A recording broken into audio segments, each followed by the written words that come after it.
Chapter 1, A Chance Encounter.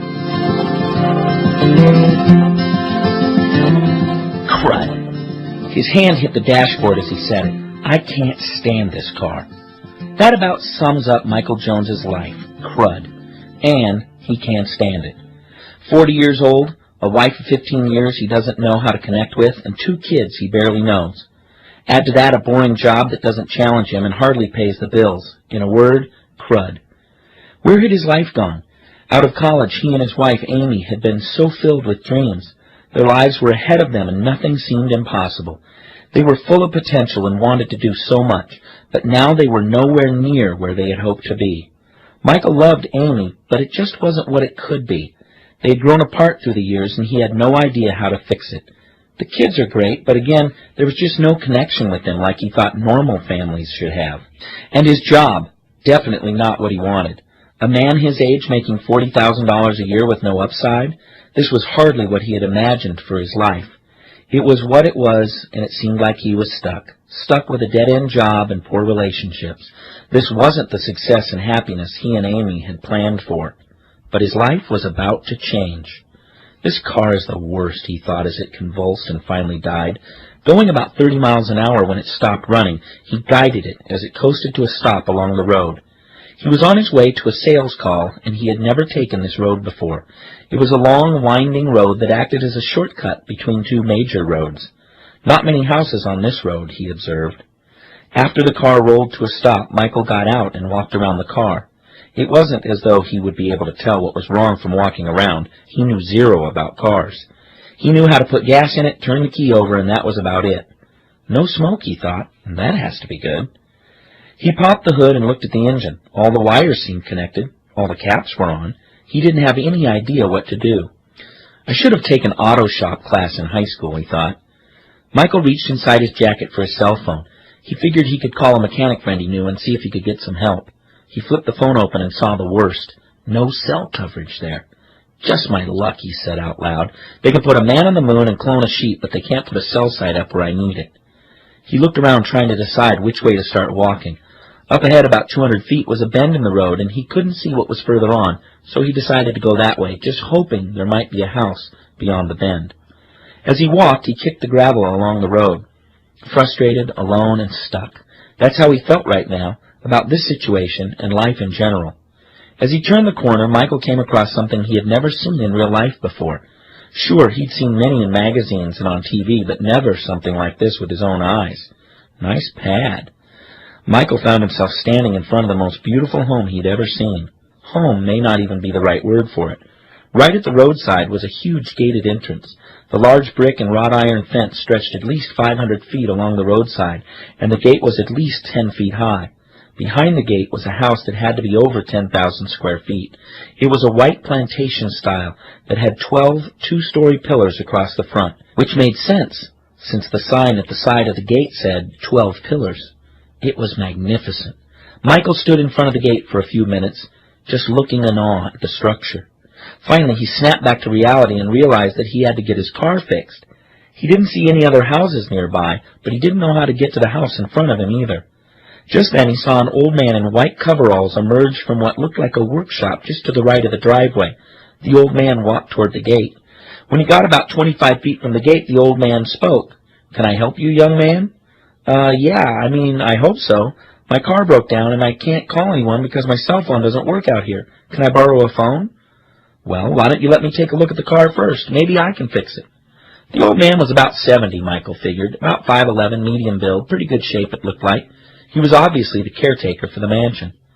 The old man opened the gate with a push of a button on a remote he pulled from his coveralls. When he walked through, he asked Michael where the car was. "Just back around the bend," he said, pointing back down around the road. The old man stuck his hand out and introduced himself. "Charlie's my name. What's yours?" "Michael. Nice to meet you." As they walked, Charlie prodded for more information. "What kind of business you in?" "Sales." "You make a good living at that?" "No, not really." The old man was silent for a moment and then asked, "Do you have a wife and kids?" "Yes, a wife, 2 kids." "Well, that's good." When they reached the car, Charlie popped the hood and looked around, fiddling with wires. "Let me try to start her," Charlie said. Michael gave Charlie the keys and he turned it over a few times, but it wouldn't start. The gas gauge read half, but Charlie suspected that it was broken. The problem was that Michael was out of gas. "Well, everything seems to be in order, so I'm betting that you're out of gas and your gas gauge is just broken. Let's go get some gas from the workshop." They began to walk back to the workshop together. As they passed through the gates, Michael asked about the house and the owner. "So, who owns the house?" "One Mr. Davis owns that house. Built it 20 years ago with his wife. Very successful businessman. Owns a bunch of different businesses. He has his hands in a lot of different things." "Must be quite successful. How big's the house?" 14,000 square feet in the main house. You can't see it, but there's a pool in a pool house. It's about another 4,000 square feet, and a 1,500 square foot guest cottage in the back." "Wow," Michael replied. "He must have a lot of money." "Yep, it's something all right, but Mr. Davis isn't just about the money. He prides himself on being successful in everything in life. Life is more than just money." "That's easy to say if you have some," Michael said. "I can see that. But Mr. Davis was successful before he got his money. In fact, do you see those pillars along the front of the house? Each one represents a different area of success that Mr. Davis says is important for life. He built the house that way to represent his philosophy on life." "Oh, yeah? That's pretty cool, I guess." Just then they arrived at the workshop. "Would you like a cup of coffee?" Charlie asked. "I just brewed a pot before I saw you standing at the gate." "Sure, I'll take a cup." Michael looked around. The workshop was almost as big as his house. It had every tool you could possibly imagine. "How do you like your coffee?" "Oh, black, thanks," Michael replied. Charlie poured the cup and then brought it to him. "There you go." "Thanks." Michael took a sip and looked out the window at the main house. "I sure would love to be that successful." "I'm sure you could be if you wanted to," Charlie said. "Well, I've given it my best shot the last 18 years, and it sure doesn't seem to have done much." "You've worked hard, have you?" Charlie asked. "I've worked very hard, harder than most. I work long hours, work overtime, everything." "Well, that may be your problem," Charlie suggested. "Working hard is a problem?" Michael asked, looking confused. "No, working hard isn't a problem in and of itself, but Mr. Davis always says that the first pillar of success is to work harder on yourself than you do on your job." "I don't get it," Michael said. "Mr. Davis has those 12 pillars of success I was telling you about. The first one he talks about is personal development. Success comes where you develop yourself beyond where you currently are. So you have to work harder on yourself, improving yourself, than you do on your job." "But I was always told that if you work hard, keep your nose to the grindstone, and eventually you'll get ahead. That isn't true?" "Not exactly. You see, you will get the job in the company and the salary that goes with it that you deserve because of the level of skill you have. So you can work as hard as you want, long hours and everything, but as long as you stay at the same skill level, you'll never go beyond that level of pay and promotion." "So how do I get ahead?" "You start working on yourself," Charlie said. "Maybe I don't get it," Michael said, taking another sip of coffee. "Okay, let me explain," Charlie offered. "You say you're in sales, right?" "Yeah." "Okay, you make a certain amount of money based on how good a salesman you are. You can work harder and harder, but you will only make so much because you are only so good. The key is to become a better salesman. The way to do that is not to put in 5 more hours of work on your job. It's to start putting more work into yourself, Michael. Work harder on yourself than you do on your job." "So how do I do that?" "Read books, attend seminars, study the best salespeople, and then apply the information. Implement what you learn. Work on integrating the ideas into your everyday work. That way, when you make the same 10 sales calls each day, you get more sales because you're a better salesman." "Okay, so what else does Mr. Davis say about personal development?" Charlie chuckled. "Well, he says a lot of things, Michael. So give me some. I need all the help I can get." "Why do you think you need so much help?" "Well, I'm stuck. I loathe my job. I feel like I have no upside. I don't feel like I provide very well for my family. My car breaks down on the side of the road. You name it. I need help making my life better. I work so hard, and I still just seem to be spinning my wheels." The words spilled out so fast it surprised even Michael. "Well, since you put it that way, let me think." Charlie paused and looked up at the ceiling. After a few moments, he raised his right index finger. "Here's one for you," he said. "Let me make sure I get it right now.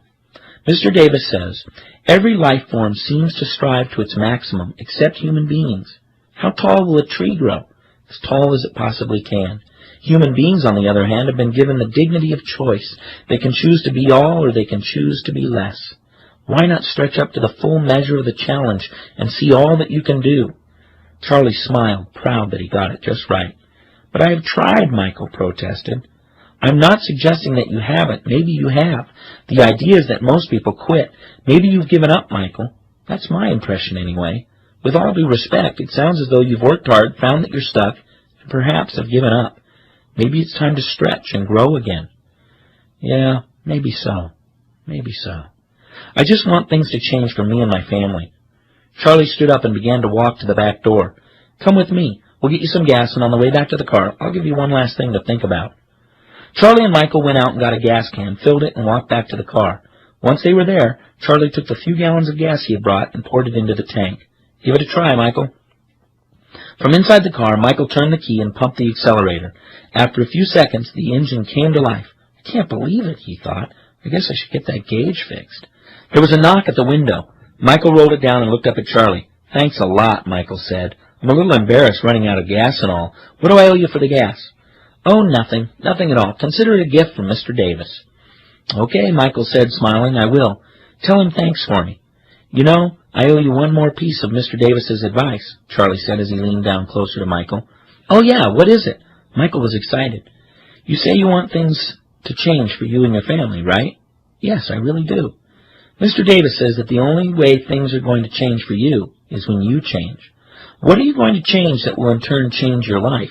If you keep on living like the way you are now, you will continue to produce the same life that you already have. That's the way it works. Michael just stared out over the front of the car. His mind was racing. There were lots of things that he wanted to change. There were lots of things he knew he needed to change. Charlie slapped the side of the car and said, Okay, that's it for one day. You think on that, Michael. Then you feel free to stop on by sometime, and I'll tell you more about Mr. Davis's Pillars of Success. He handed Michael a business card that simply read Charlie on it, with a number. That's my workshop number, the best way to get a hold of me. Call the next time you're coming through. I will, Michael said, I will. He smiled and put the car into drive and added, Hop in and let me give you a lift to the gate. No thanks, I need the exercise. But I do have one last thing, Charlie said. What's that? Get that gas gauge fixed, Charlie said with a grin. That you can be sure of, Michael said as he started to pull away. Charlie stood and watched Michael drive away. Nice boy, he thought. I hope he does come again.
Chapter 2. Live a Life of Health.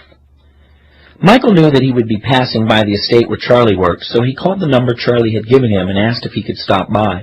It had been 3 weeks since he had run out of gas in front of Mr. Davis's estate. In hindsight, Michael considered it serendipitous, allowing him a chance to peek into a world he had once dreamed of and now seemed so far away. The fact that he had met Charlie, though, and Charlie's willingness to share the secrets of Mr. Davis's success was something that had started to reignite Michael's passion for excellence that had once burned bright. Certainly life hadn't changed overnight, but he had been thinking about Charlie's words about changing himself and making himself better ever since that day Charlie challenged him. Michael realized that he had let himself go. He had stopped dreaming. He had become complacent. He was blaming circumstances rather than taking responsibility for himself and his situation. But he was determined to change all of that. Since that day 3 weeks ago, Michael had written down a list of 10 things about his life that he knew he could change if he applied himself. He looked at it each day and tried to work on at least one of them, just to make sure he was acting on what he knew was true. They were small steps, but they were steps in the right direction. That was more than he had done for himself in years. When Michael had called Charlie, Charlie said it would be great to see him again and invited him to swing by and chat. Michael told him what he had done since their last visit, and he was hoping Charlie would tell him some more about Mr. Davis. Charlie assured him that he would be glad to. Michael thought it was somewhat strange learning about Mr. Davis from Charlie, but he realized that a guy like him was hardly going to get a chance to spend much time with a rich, powerful, and busy man like Mr. Davis, so he was happy to take what he could get. As he turned into the entrance, Michael saw that the gate was open just as Charlie said it would be. He began down the driveway and could see that Charlie was out in the garden to the right of the house. Michael pulled his car into one of the parking places next to the workshop and walked over toward Charlie.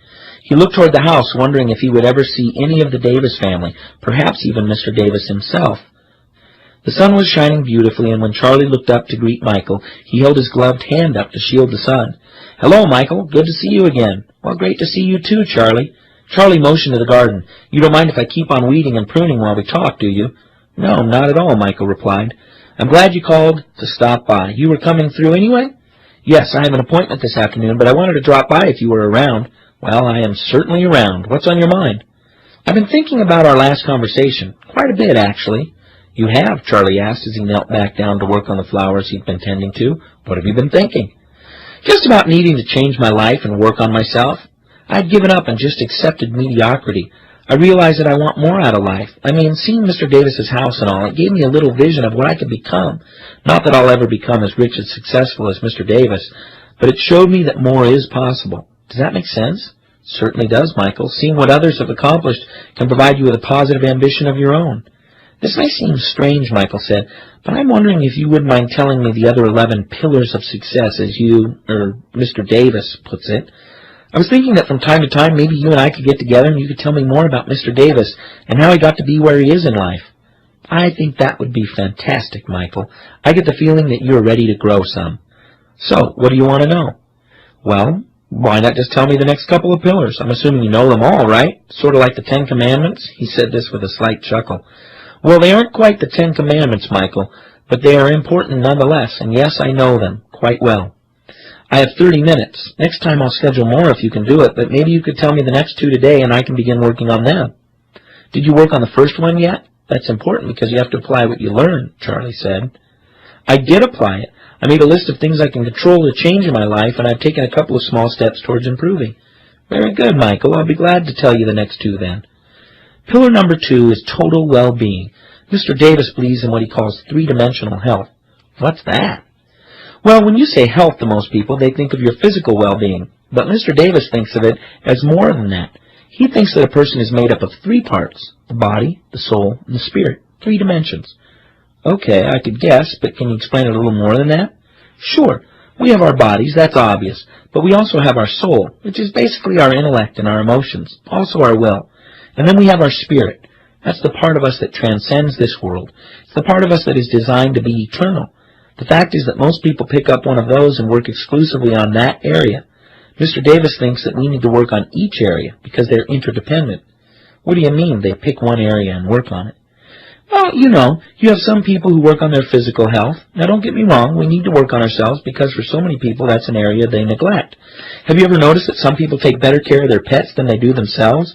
Their animals can run like the wind, but they can barely make it up a flight of stairs. Those who take care of their physical health many times neglect the other two areas.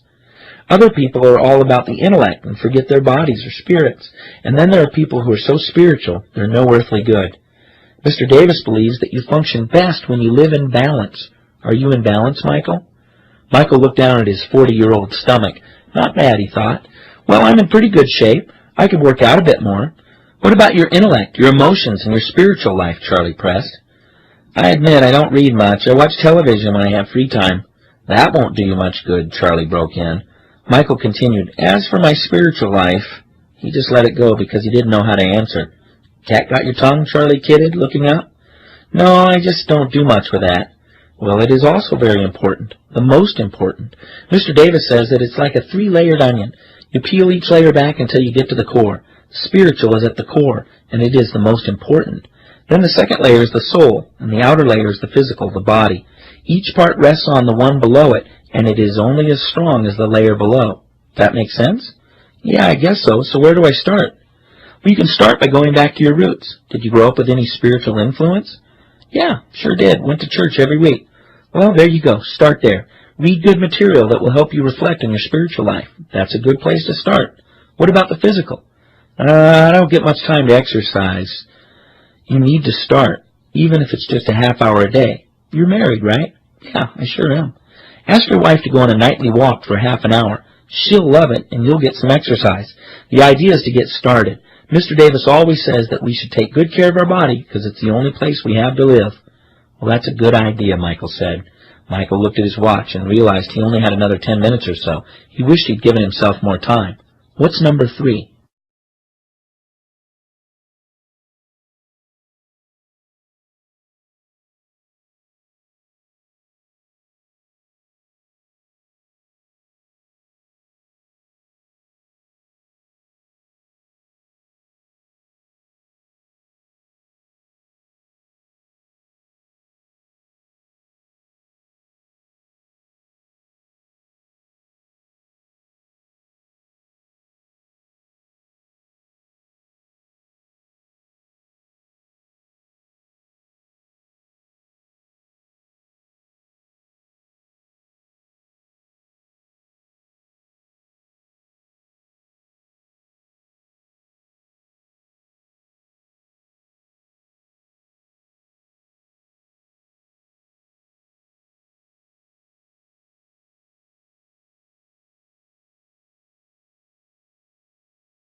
Chapter 3, The Gift of Relationships.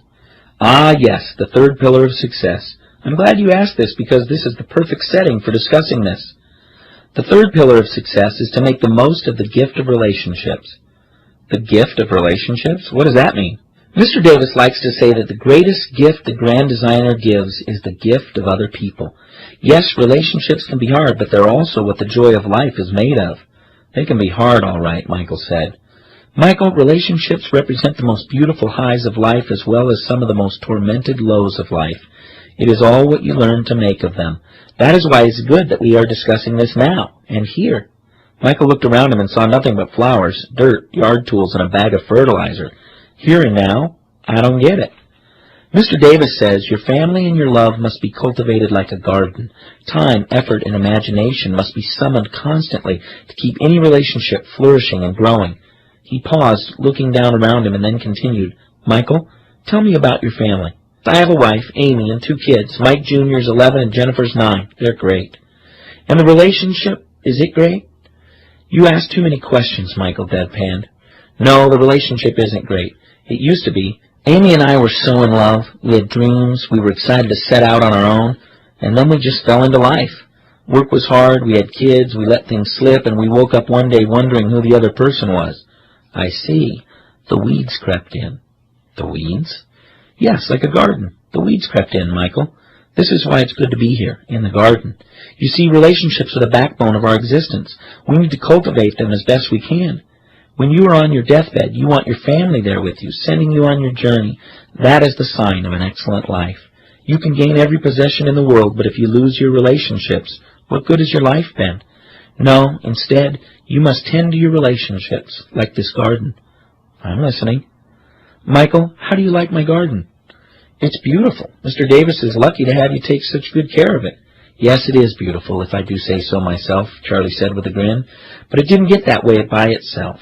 No, I made it that way. This plot of ground we're standing on could be one of 2 things, the beautiful thing that it is, or a collection of weeds. Maybe 3 if you count completely barren. Left to itself, it would be weeds. But with some care and work, with a little imagination thrown in for good measure, it has become something beautiful. And your relationships can, too. So how do I do that? Michael asked. Do you want to do that? Charlie prodded.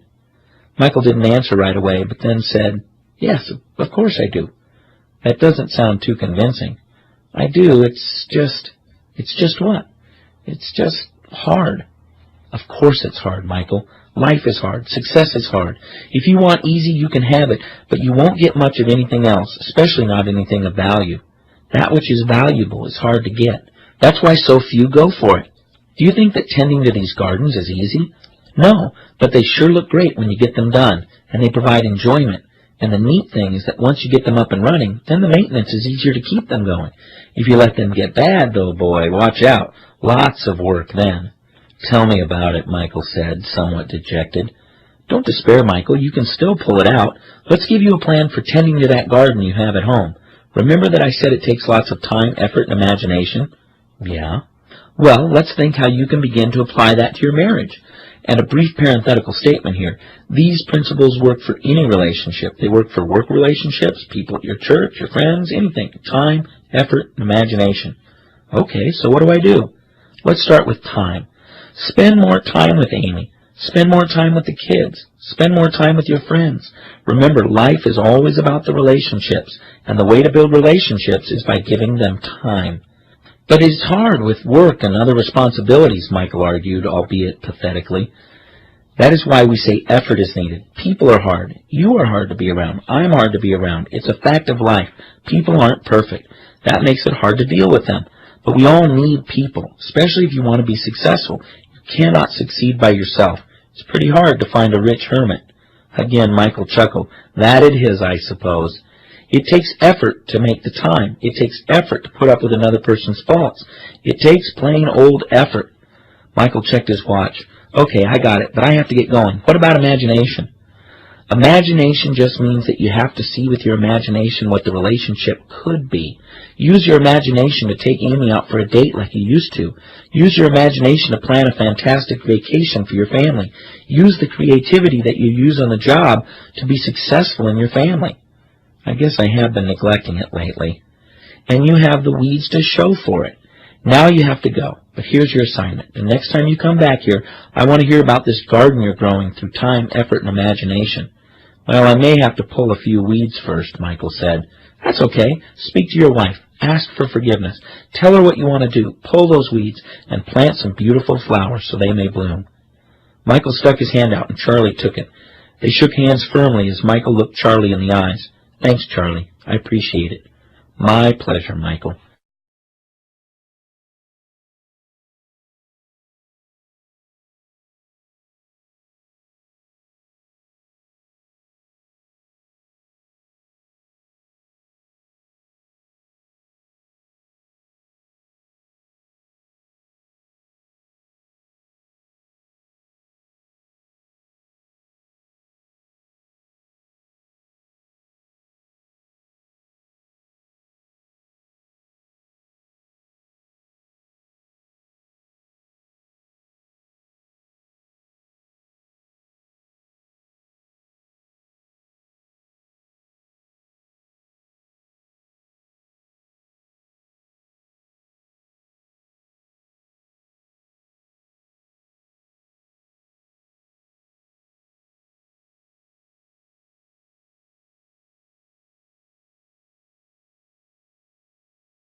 Chapter 4. Achieve Your Goals.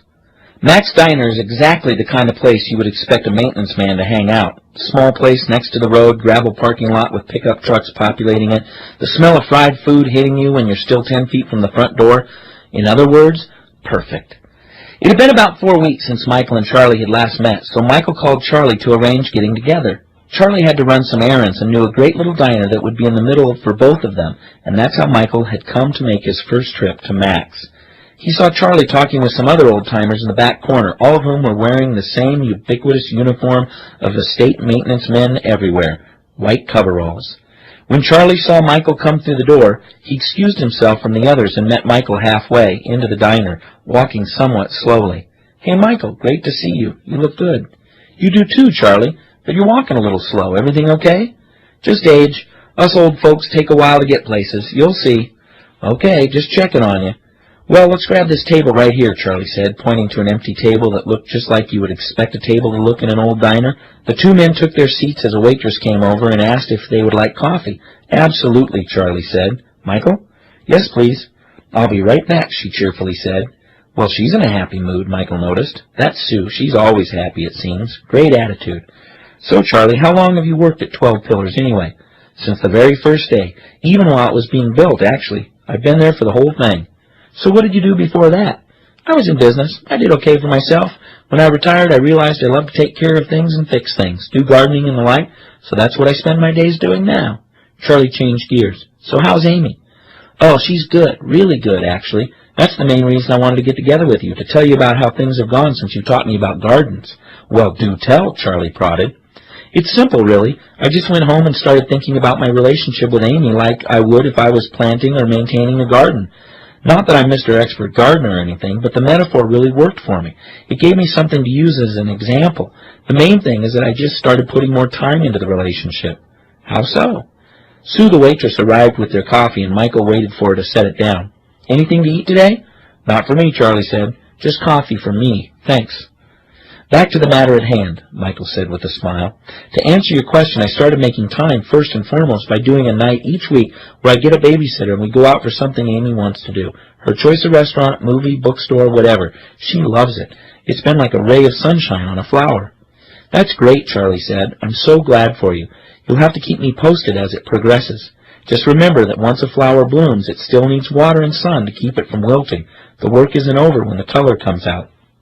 I'll remember that, Michael said. So what else is new, Michael? How is work and the rest of your life? Life's pretty good. As I've said before, my major challenge is work. I just wish I was further along in my career. I feel like I'm not living up to my potential. What are your goals for your career? Charlie asked. Goals? That may be my problem. I guess I don't have any goals. That may be why you're achieving what you're achieving, then. I think you may be right. You know, I always hear about goal setting and whatnot, but I've never done it. I suppose you've heard Mr. Davis talk about goal setting, huh? That I have. It's one of his favorite subjects. Well, what does he say? He must know a lot about goals to live in a place like he does. Oh, that he does, Michael, that he does. Okay, shoot then. Well, it's pretty simple stuff. I'm ready. Here it goes. Write it down. I don't have a pen. Charlie laughed. No, that's the advice. Write it down. Write your goal down. Michael laughed too. Oh, I thought you meant... never mind. Okay, so write my goals down. That's it? That's it. I told you it was simple. So what good does that do? Think about it, Michael. It does two things. First, in order to write it down, it means you have to have a goal in the first place, which at this point would be a great start for you. Secondly, there's a power in writing your goal down. It brings it into reality. One of the best things you can do is to write down 100 things you want to accomplish before you die. Just the process of deciding what they are is powerful, but when you get them written down, watch out, because now you're likely to achieve them. Well, why is that? Because now your mind is cognitively aware of them. Your mind then gets to work achieving them. That should be your first goal, to write down your 100 goals. All right, I can do that. Can't hurt. Here's something else Mr. Davis teaches that is important, Michael. He says that the major reason for setting a goal is for what it makes of you to accomplish it. What it makes of you will always be the far greater value than the goal you achieve. Mr. Davis always says, make $1 million, not for the $1 million, but for what you will have to become to make $1 million. That's pretty good advice. So the real goal is to let the goal make me a better person? That's exactly it, Michael. Hey, I think I'm getting the success thing. I think you are. It's exciting, isn't it? It sure is. I feel like I'm coming alive just hearing and talking about it, even though I haven't changed much yet. Yes, the power of change is exciting. You have a great future ahead of you. Yeah, I just wish I was already there. Well, as Mr. Davis also says frequently, you cannot change your destination overnight, but you can change your direction overnight. Yeah, I know that I can't become what I want overnight. I guess that's just so frustrating. I feel like I've wasted so many years and now I'll have to take a long road to be successful. I just don't know where to start. Start by changing your direction. You are where you are, but you don't have to stay there. Choose where you want to go and then build out your plan for getting there. How do I do that? That's where goals come in. Let's say, for example, that you want to have a certain life, a certain income, or a job in 10 years. Would you be able to dream something big for yourself to achieve in 10 years? Sure. Okay, then that's your long-range goal. Or you could make your long-range goal 5 years. Whatever is out there in the future that you want to achieve. Then you choose somewhere in the middle for your middle-range goal, say 5 years on a 10-year goal, and then a short-range goal for a year or two out. You might even have what Mr. Davis calls micro goals that are just months out. The key is that each one leads you to the final goal. Just decide what you want to do and then get started. That is one of the most powerful lessons in life.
Chapter 5, The Proper Use of Time. I don't know, Charlie. I just don't have the time now to get going in the right direction. I'm swamped with work, home, a wife, kids. I just don't know where I would fit a goal in. These words have come from Mr. Davis's mouth on more than one occasion.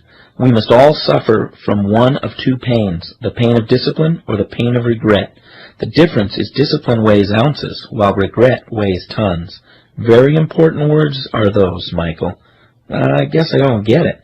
Well, think about your deathbed, Michael. There are certain things you have yet to do, but long to do, that if you don't achieve them during your lifetime, you will have deep regrets. There is one certainty, and that is that the end of your life will come, and sooner than you think. I'm an old man now, and I'm amazed by how fast life has gone by. For me, it's almost over. Luckily, I have lived well. I've done almost everything I desired. Yet so many men and women never even let themselves dream, and those who do, most of them never overcome their fear and strive for their dream. Then one day, they wake up on their deathbed, and there's nothing, not one single thing that they can do about it. Their bodies are frail, weak, and unwilling. Then they suffer from the crushing weight of the pain of regret. You see, Charlie continued, days are expensive. When you spend a day, you have one less day to spend, so make sure you spend each one wisely. How do you know if you're spending your days wisely? Michael asked. Mr. Davis would tell you that your day is being spent wisely if it is being spent in the best way possible. Every day has many opportunities, but only one best opportunity. Your best opportunities are those that align with your overall goals and should be what you spend your time on. Would that be how you describe your days, Michael? No, my days are spent getting by, making sure I get paid so I can pay the bills. And that is exactly the time management trap that most people get into. They spend their time on the urgent rather than the important. The urgent is a tyrant of a master that enslaves you if you let it. It is better to be the master of time rather than vice versa. It is important to be the designer of our lives. Michael, if you don't design your own life plan, chances are you will fall into someone else's plan. And guess what they have planned for you? What? Not much, Charlie said with a broad grin on his face. That's for sure, Michael said with a subtle laugh. Yes, Michael, something will master and something will serve. Either you run the day or the day runs you. Either you control your time or it controls you. Take your pick. Just then Michael's pager on his cell phone went off. He looked at it and then said, Well, the urgent is calling. I have to get going. Michael looked sincerely at Charlie. I really appreciate you taking the time to teach me this stuff, Charlie. You sure have gleaned a lot from Mr. Davis.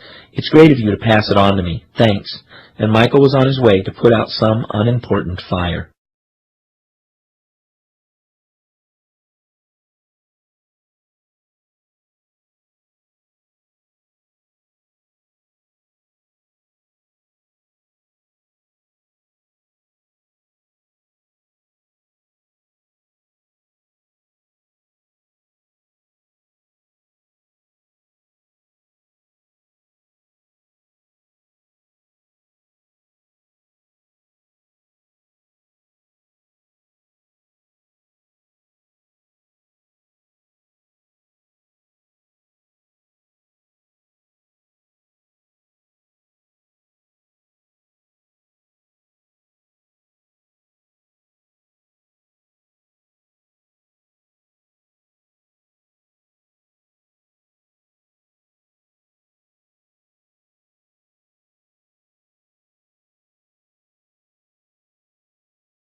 Chapter 6. Surround yourself with the best people. It had been 3 weeks since Michael and Charlie met at the diner, and Michael wanted to visit so he could share his achievement. When he got to 12 Pillars, he parked near the workshop and walked around to the back of the house by the pool like Charlie had told him to. There was old Charlie standing next to the pool in a ray of sunlight, dressed in his coveralls, holding a pool cleaning net. "Hey, Charlie," Michael yelled from across the yard. "Well, hello there, Michael. You're a few minutes early, just in time to help me clean the pool. So how are things?" "Pretty good. I have good news." Actually, two pieces of good news. One, Amy and I are doing even better, tending to the garden, you know. And secondly, I wrote down my 100 goals in life. Then I put them into the different categories, long-term, etc. It was pretty fun doing that. I'll bet. It's always fun to dream, and very motivating as well. Yeah, especially about my family, my career, my income, and places I want to travel. It was really enlightening to do it. How long did it take? Charlie asked. Oh, not long at all, maybe an hour and a half. But what was most amazing, and you said this would happen, is that when I wrote it down, my mind started thinking about how to make it happen. Once I crystallized the goal, my mind started trying to make it a reality. So here I am, ready for the next pillars of success. Can you teach them to me? I'd be happy to. Let's see. How about this one? Surround yourself with the best. Okay, what does that mean? Buy expensive things? No, not the best things, the best people. Surround yourself with winners, successful people who exhibit and live consistent to values and skills you want to acquire and develop. You see, the people in your life have an amazing power to influence your destiny. They have a deep effect on you. Mr. Davis says that you must constantly ask yourself these questions. Who am I around? What effect are they having on me? What have they got me reading? What have they got me saying? Where do they have me going? What do they have me thinking? And most importantly, what do they have me becoming? Then ask yourself the big question, is that okay? So you're talking about my friends? Your friends, your spouse, your coworkers, your family, all of the people we surround ourselves with. It's important to ask how they affect us. Since you mentioned your friends, let's start there. Okay, what do you mean? Well, they have a tremendous effect on you. Let's take a look at them. Tell me about your 3 closest friends. Oh, that's easy, because we just went out last Friday. There's John, Clark, and Tom. We've been friends since the 3rd grade. We go out almost every Friday night. Oh, that's good. And what do they do for a living? What do they do for fun? What do they like? Charlie asked. Let's see. John is in retail. He was going to college, but didn't like the structure, so he dropped out. Does he like his current job better than he did the structure? Good point, Michael said. No, he hates his job, but he's been there for over a decade and makes enough to cover his expenses. Kind of hard to quit now. In the corporate world, they call that golden handcuffs, yet I have a hard time using that term for the salary he probably makes. Tell me about Clark. Clark, well, he makes John look good. At least John has a job. Clark's been unemployed for about 2 years, just can't find anything he likes or that pays what he wants to make. I see, said Charlie, sounding unimpressed. And Tom? Tom's probably my best friend. We've been best friends since we met. We like the same things, enjoy hobbies together, etc. But it can be hard at times because he has quite a temper. A temper? Yeah, he can blow his stack at the drop of a hat. Yes, I see. Well, I think that you may need to make some adjustments in your friendships. You mean give up my friends? I wouldn't say that yet. But what I'm saying is that when you ask yourself the question, what effect do my friends have on me, you've got to be willing to take an honest look at what kind of influence they currently have on you. In other words, are they helping you grow in the direction you want? What if keeping your associations the same, not making room for expanding or any new associations or limiting your current relationships, meant the difference in becoming what you want and achieving the life of your dreams for you and your family? Influence is so subtle, it's like a little nudge, and each time you get together, there's one more nudge in the wrong direction, toward the wrong attitudes, down the path you don't want to be on. Michael, I know this is a touchy subject, and so many of us have friends who are nice people, often who intend well, but if the effect they have on us is negative, then it's up to us to make those tough choices in an effort to protect ourselves from the wrong influences. I guess I've never thought of it that way before. I've never given thought to how they were and how that might affect me. Most people don't, Michael, so don't feel badly, but they're simply questions that can have a powerful influence on how your life turns out. Let me teach you one of Mr. Davis's principles that is very effective in helping people decide about their relationships. You see, every relationship you have is an association, and each association has either a positive, neutral, or negative effect on you. So a person who wants to achieve success has to constantly make a determination about what kind of relationship it is and how to approach that relationship. How do you do that, Michael asked. It's simple, really. You place every person you meet into one of 3 categories: disassociation, limited association, and expanded association. You simply ask yourself whether each person is someone you should stop associating with, limit your association with, or expand your association with. So I should do that with my friends? That's for you to decide, Michael. I would certainly say that given their life situation and such, that you don't want to expand your association with them. You're going in opposite directions. You then have to decide if you should limit your association with them or even disassociate with them. Michael, life is rarely simple, and at times we're faced with difficult decisions that if we avoid can cost us dearly in the future. But they've been my friends for decades, Michael argued. Are they friends of convenience? Charlie asked. Friends of convenience? I don't get it.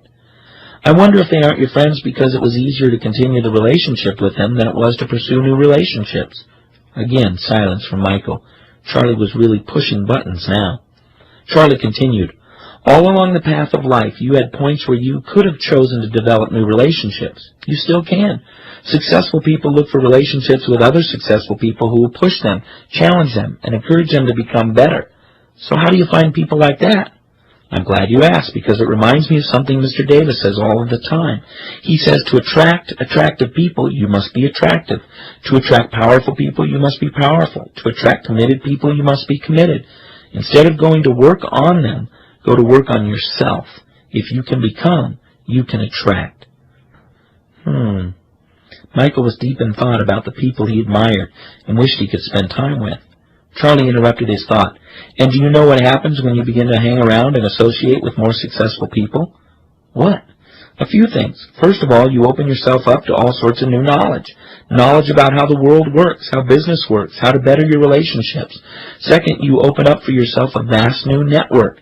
Their friends become your friends. Soon your whole business and sphere of influence has changed for the better. And lastly, and most importantly, your attitude changes. And 99% of life is attitude, Michael. So I can't have a positive attitude if I spend time with my old friends. Let's put it this way. Two things to think about. First, I've never seen anyone who was successful who spent much time with people who have bad attitudes. They surround themselves with winners, optimists, and people with positive attitudes. And secondly, everything you've done up until now and everybody you've associated with have added up to your current situation. In other words, maybe if you changed your associations, the results in your life and career would change. Michael knew in his heart that Charlie was right, but he didn't want him to be. Boy, Charlie, I feel like I'm learning so much. I've never heard these things before, and I admit they're not easy words to hear, but they make sense. I just wish I'd learned these lessons before. Where's Mr. Davis been my whole life? At this last part, Michael was smiling. Oh, Mr. Davis has been around, but perhaps you just weren't ready. Ready? Yes, ready. Mr. Davis says that when the student is ready, the teacher will appear. Now you are ready. Your car stopped here one day, and I was available to teach you Mr. Davis's 12 Pillars of Success. Well, I am ready to learn now, that's for sure.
Chapter 7.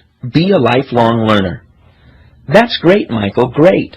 Charlie, who had been methodically taking leaves and small debris out of the pool, pulled the long pole out and placed it down on a specially made rack designed to hold it. Next to him was a bucket with small plastic bottles holding pool chemicals. He began to measure out the chemicals and pour them into the pool as he continued. You know, Mr. Davis's next pillar of success is about learning, so it is fortuitous that we have stumbled onto the topic. A successful person is always a lifelong learner. A lifelong learner? Yes. How many people do you know that graduated high school or college and then figured they knew everything they needed to know for life? He didn't wait for an answer. Too many. But I learned lots of good things in college. It isn't that you don't learn good things in college. You do. It's just that it isn't what will make you successful in life. Here's what Mr. Davis says. Formal education will make you a living. Self-education will make you a fortune. You can graduate from your formal education, and the masses do, but the great writer Thoreau said that the masses, quote, lead lives of quiet desperation and go to the grave with the song still in them. And that, it seems, is exactly where you are right now, Michael. Charlie, quoting Henry David Thoreau. I'm impressed, Michael joked. Well, this old boy will surprise you from time to time, young man, Charlie said while looking at a bottle of chemicals, being ever so careful to get just the right amount. The point is that if you want to succeed in this life, formal education isn't the end-all. Self-education is the key. Okay, so what do you mean by self-education? Self-education is what you teach yourself. It's what you learn along the way so that you're constantly improving and growing. Most people don't continue to learn or grow, so that the very fact that you're doing so means you are well on your way to improving your life. Michael, Mr. Davis says if someone's going down the wrong path, he doesn't need motivation to speed him up. He needs education to turn him around. Learning is the beginning of wealth. Learning is the beginning of health. Learning is the beginning of spirituality. Searching and learning is where the miracle process all begins. Well, that education is self-education. Most of life is lived after your formal education. That means the rest is up to you. The state makes you go to school through 12th grade. Then most people choose to go through college, but the truly successful decide to learn for the rest of their lives. So how do they do that? There are a few mainstays to learning that anyone can use to improve their lives, Michael. The first is to read books. The second is to learn from successful people by observation. And the third is to constantly reflect on your own experiences and learn what went right and what went wrong. Well, I know that the book thing isn't going to work. Charlie looked up at Michael in disbelief. The book thing? He asked. Yeah, you know, reading books. I know myself well enough to know that I'm not going to be reading any books anytime soon. You're kidding me, right? Charlie asked. No, I haven't read a book in years. Well, there you go. That right there is a significant part of the problem. Not reading books? Certainly. Charlie put the chemicals down and motioned for Michael to join him sitting in a couple of chairs at poolside. Here, sit down. This is a serious point, Michael. They both sat down and Michael asked, what's the big deal about books? It seems like everybody writes a book. It's just a big money-making scam. What can you learn from a book anyway? Besides that, books cost so much money. When you go to the bookstore, some of those books are $20 or $30. Charlie knew this was going to be a tough sell. Michael, if I may be blunt, books have been, are, and will continue to be one of the greatest learning tools in human history. As for the cost, Mr. Davis, a man who has been extraordinarily successful, always says that it isn't what the book costs, it's what it'll cost you if you don't read it. How will it cost me if I don't read it? Michael asked. It will cost you in many ways. In fact, I believe that your attitude towards books has already cost you a decade or two of your life. You see, when we read books, we open ourselves to vast new worlds to explore and understand. Have you ever wanted to sit down and have dinner with the great leaders or famous thinkers? You can when you read their books. You open yourself to new ideas, and new ideas are the seeds that grow in our hearts and minds, and when applied become our achievements and successes. Michael, how will you ever grow and expand if you aren't consistently and proactively pursuing knowledge and ideas that will move your life forward? I guess I've never thought of it that way. From now on, you must think of it that way. So Mr. Davis is a big reader, huh? That he is. Almost a book a week for 40 years. And that is where he gets his wisdom. Before you leave, I'll give you a copy of a book list that he has written. I have a few copies of it in my workshop. I don't know. Michael, I insist. You can set a goal of reading one of the books before we meet again. In fact, I hate to be harsh, but I won't schedule the meeting until you've read one of the books. That does seem harsh. Michael, I do it with a good heart. I so believe in reading that I do not believe you can move forward without it. Really? Absolutely, Charlie said with conviction. You must also learn from people who are succeeding. That is the idea of association we talked about earlier. And we all must learn from ourselves as we live life making mistakes and achieving victories. Well, I've learned so much from Mr. Davis and you, Charlie, that I'm willing to try anything that you suggest. And I imagine I can always go down to my library and pick up most of the books for free. I'll bet you can. Charlie stood up. Listen, I know that you probably have things to do, and I have to finish up with this pool and then get about running some errands. So let's go up to the workshop so I can dig up one of those sheets with Mr. Davis's recommended books on it. As they walked, Michael noticed that Charlie looked like he'd been losing some weight. You're getting a little skinny there, Charlie. Have you been losing weight? Charlie answered without turning around. Oh, a little, perhaps. Well, don't waste away on me. He also noted that Charlie's gait had slowed a little since the first time he'd met him. When they reached the workshop, Michael waited in the main area while Charlie went back into his office area. Soon Charlie emerged with a single sheet of paper. He handed it to Michael, who looked at it. On it was a simple list under the heading, Books Everyone Should Read. Michael scanned the list. Okay, this looks interesting. Which one should I start with? I'll make that one easy, Charlie said as he opened a drawer in an old metal desk that had various tools sitting on it. He reached in and pulled out an old, worn, and obviously well-read copy of The Magic of Thinking Big. This one is free, so you won't be able to make an excuse because of the cost, he said with a sly smile. Michael reached out and took it. Okay, then, The Magic of Thinking Big it is. I will definitely read it, and when I'm done, you will continue to teach me the pillars of success? That I will, Michael, that I will. As Michael pulled out of the gates that day, he noticed a new feeling in him. He felt such warm feelings for the old man, Charlie. He was almost becoming a father to him, which was fine with him because he'd lost his own father when he was 10. He never got to learn those lessons from an older man. He was cherishing the time he got to spend with Charlie, even if it was learning the wealthy Mr. Davis's pillars of success secondhand. Michael looked at the book lying on the passenger seat. Okay, I guess it's time to think big.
Chapter 8. All of Life is Sales.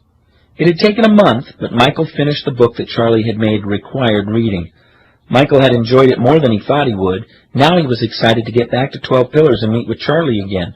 He was getting addicted to this personal development stuff. After a brief conversation about what Michael had learned from the magic of thinking big, Charlie moved quickly